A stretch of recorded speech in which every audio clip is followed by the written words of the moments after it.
Hey everyone, it's me, Nicole. It's been such a long time since I've been able to sit down and make a pregnancy update, almost 4 weeks now, so I apologize for that. And I apologize for my hair. I washed it this morning and didn't really do much else with it, but I have a couple of minutes to vlog right now, and if I don't take it, I don't know when the next time I will get the opportunity is, so this is what you're gonna get today.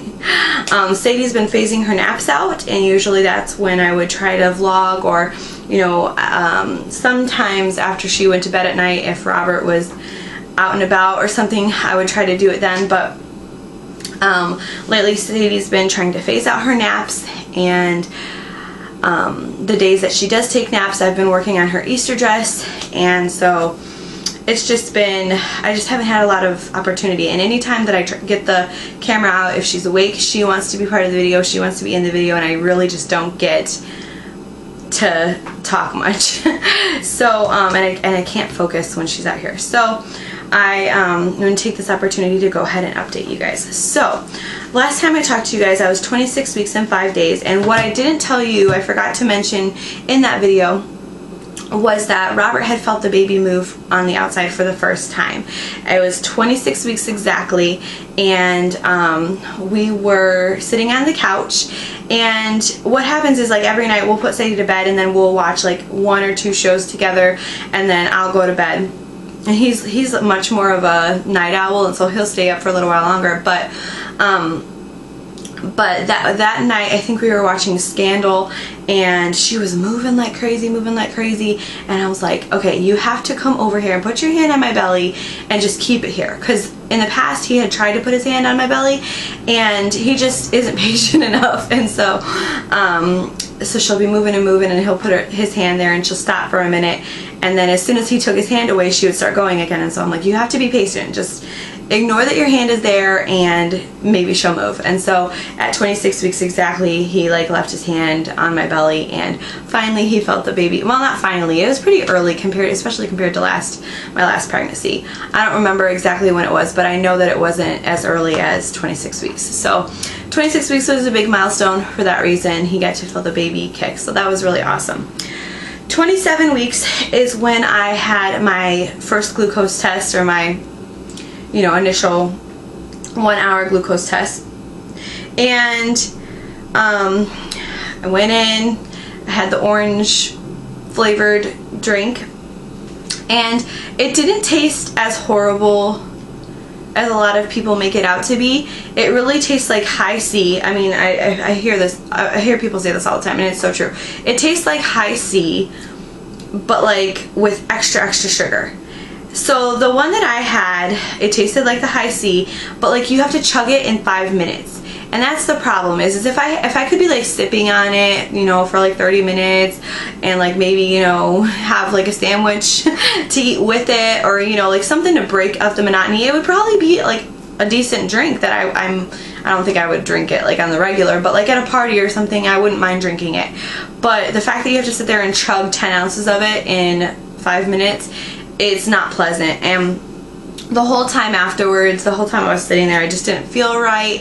It felt like, I don't know, like it just felt, I didn't feel queasy. I just kind of, I don't know, there was just something in the back of my throat that didn't feel right, and I just kind of felt a little bit jittery.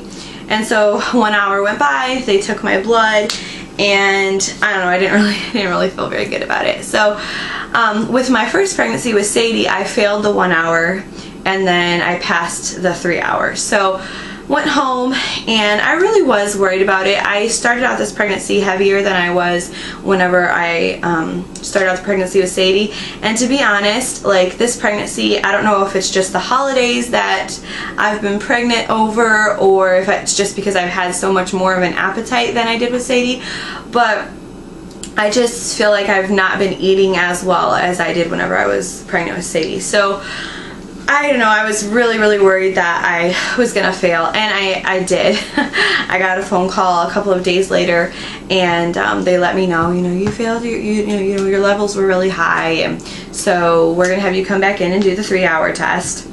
And so nobody really wants to go sit at the hospital for 3 hours, but what are you gonna do?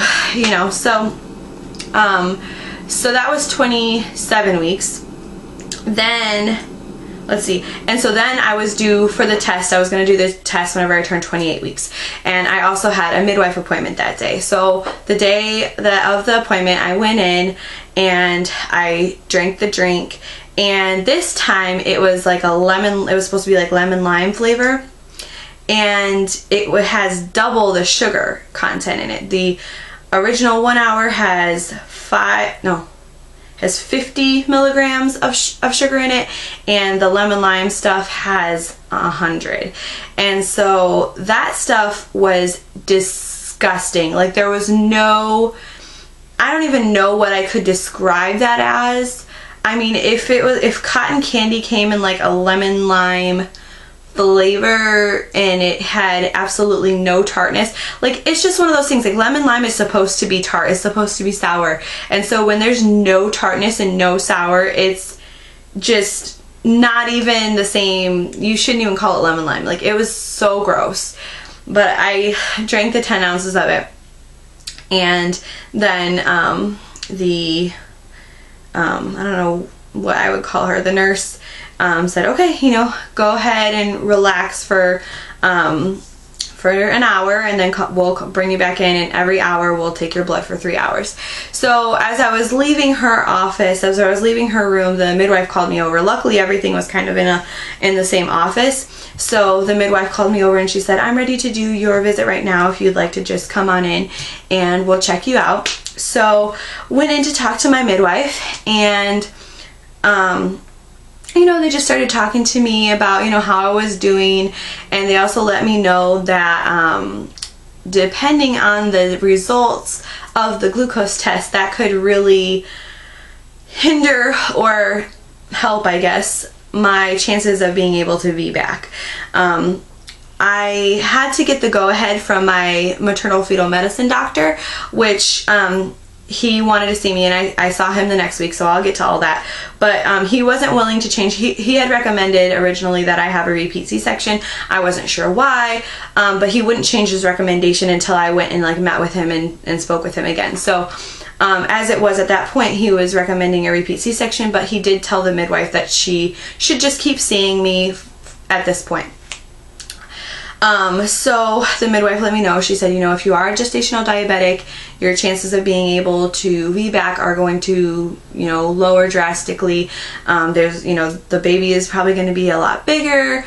And even with the baby being bigger, you have to go in spontaneous labor, or, you know, we're not going to induce you. We will not induce you. So I don't know. It was just kind of, I didn't want the gestational diabetes thing to add another obstacle in my fight for going for a VBAC. So that was something that I was worried about, but also just the overall health of my baby. I know that sometimes when babies are born from gestational diabetic moms, they have to, like, you know, drink sugar water right away, and they have to go get checked out in the NICU, and you know, I didn't necessarily want to have to deal with that complication either, you know. But I was kind of preparing myself for it because, again, I know that there's a bunch of risk factors that I have. So she told me that, and I was kind of worried about that. That's really one of the only things that she had told me at that appointment. Then they measured my belly, and they weighed me, and whenever they weighed me, I weighed 3 pounds more than I had at my previous appointment, which made me concerned, because again, I have this whole gestational diabetes word flying around in the back of my head, and I'm worried about that. And then here I am gaining all this weight, and with Sadie, I didn't gain weight. Like, I lost so much weight with Sadie, and then at the very end, yes, I did start gaining it, but I had lost so much weight that I didn't even care how much I was gaining. So this time, just the fact that I think I lost like 1 pound the whole pregnancy, and then I've just been in the positives, it definitely scared me. So at that point, I was up 11 pounds, and I talked to my midwife about it, and I'm like, you know, I am concerned about it.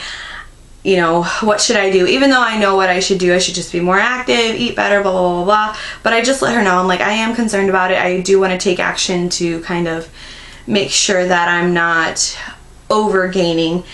And, you know, she said, yeah, you don't want to stress yourself out. You don't want to starve yourself. You don't want to over exert yourself in exercise or anything like that. But just, you know, be a little bit more active. Go out for some walks and stuff like that. So that was that meeting.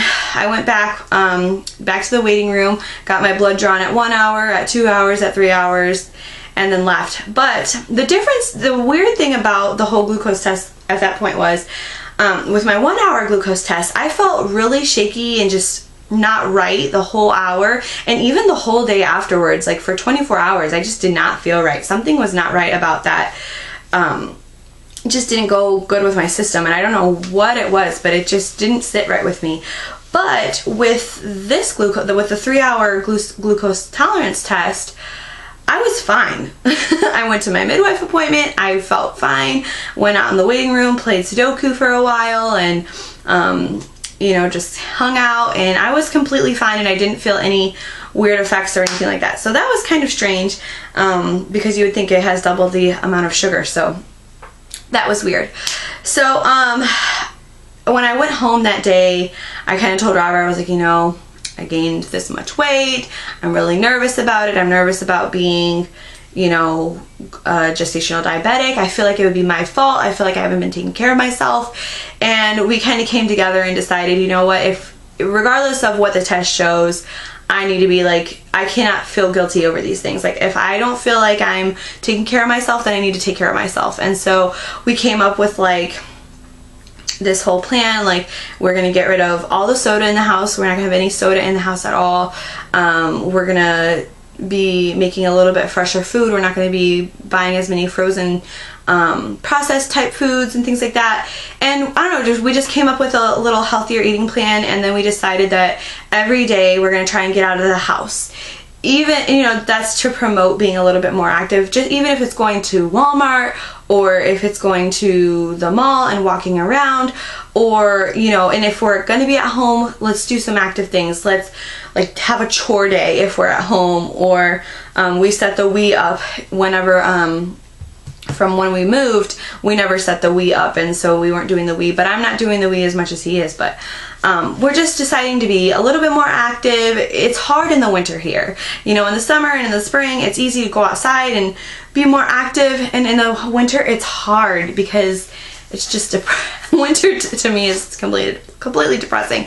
But you know, you can't just go outside. Every place you go and everything, it seems like you have a bill tied to it. You know, it costs money to go, and you go to Walmart to walk around, and you end up spending money, you know, money that we just don't have. So but anyways, we decided there was going to be no more excuses. We're just gonna be healthier. We need to do this. And so I think that we've been pretty successful with that. With that said, I'm gonna go ahead and cut this video off here, and I will make a second video, a part 2 to this update, and let you guys know how my gestational diabetic testing turned out, and kind of just like the other you know, regular run-of-the-mill pregnancy symptoms have gone. And I also had the meeting with my MFM doctor, so I'll tell you about that too. But this video is getting to where it's almost 15 minutes long, and I want you guys to be able to, you know, take a break and come back, or, you know, watch this video one day, watch the other video another day. I don't want to overload you with me talking too much. So anyways, I will see you in part 2. Bye.